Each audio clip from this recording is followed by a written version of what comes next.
Hi everyone, here with the Hoover Onepwr Blade and the Dyson V10. Aiden Forster said, how do they compare? So, that's a good idea.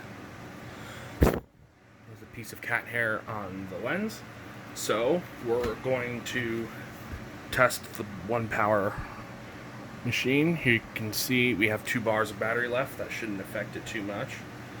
So we're going to hold this right up against here. It's got a gasket on it, so we should get a pretty good seal.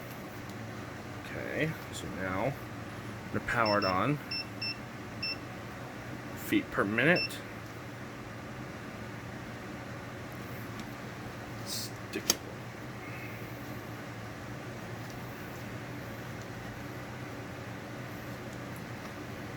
Okay. Go.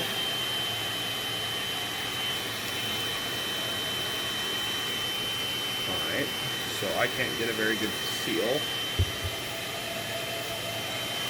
I think that should get us a pretty good seal. Okay. Highest reading is 672 feet per minute. Let's go to max.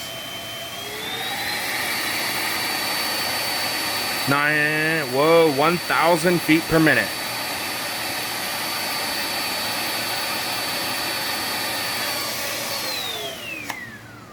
Hoover Onepwr, 1,020 feet per minute on high and 672 on low. Let's reset that. Set it to max, and let's stick this thing on the Dyson. Let's put the head to give it a better seal.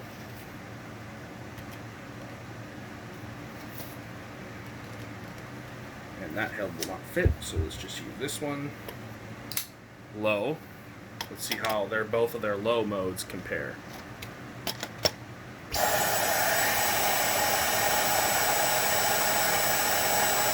(741 feet per minute of airflow. Dyson's low is more powerful. Let's see what medium can do.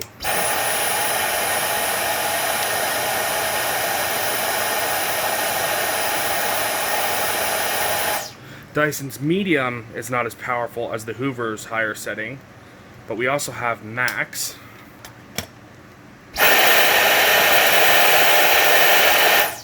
Which of course is going to score a crazy high setting. But medium is what you should use for carpet. And what it's not. Medium is I believe it was 900.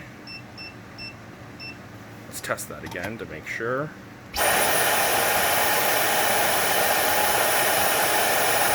About 915 or so. And the Hoover's medium, if you can give me a second to put the animator back on.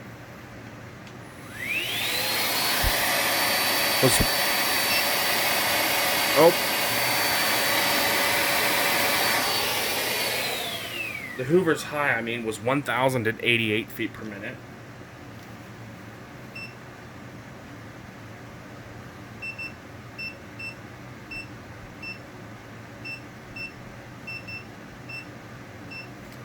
And then the Hoover's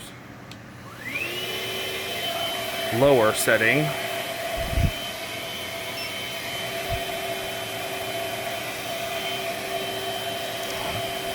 (672.4). So Dyson's low is more powerful than Hoover's low. Okay, but Hoover's high is more powerful than Dyson's medium. And of course Dyson's high is more powerful, but Dyson's high only gives you about 5 to 6 minutes of runtime, while Hoover's medium will give you more like 14, 15 minutes of runtime with the cleaner head attached. That's what I was able to get. Max, the highest setting on the Hoover, which is more powerful than the medium setting on the Dyson.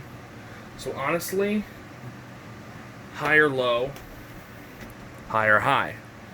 The Dyson, you shouldn't be using max. It will only get you so little battery life that you shouldn't even bother. Now the cleaner heads, are completely different designs. The Hoover uses a brush bar with pretty stiff bristles. Dyson uses this, and I'll show you the Dyson's brushes are just not as stiff as those on the Hoover. It's actually kind of shocking, but look, I can easily flatten these brushes like that, easily. But with the Hoover, you can't do that so much. The brushes are very stiff. I'm pushing pretty hard, and the brushes won't flatten. You can hear that the brushes on the Hoover groom better. And also, we'll save that for another video. I will show you. Well, actually, I'll show you now. Look at the size of the airflow openings. Dyson's is a lot larger, so that means the concentration of power is going to be higher on the Hoover than on the Dyson. So let me know what you think. Which one of these vacuums would you pick as your cordless machine? The Hoover also comes with a longer warranty and a removable bin, so if you ever break yours somehow, you can just get another one. It also has a removable battery. Oh. Dyson's is built in. Well, you can take it off, but you need screws. You need a screwdriver. So honestly, that was a pretty interesting test. I really hope you enjoyed this video of the Hoover Onepwr Blade cordless hand vacuum, stick vacuum, whatever you want to call it. And I will see you in the next one.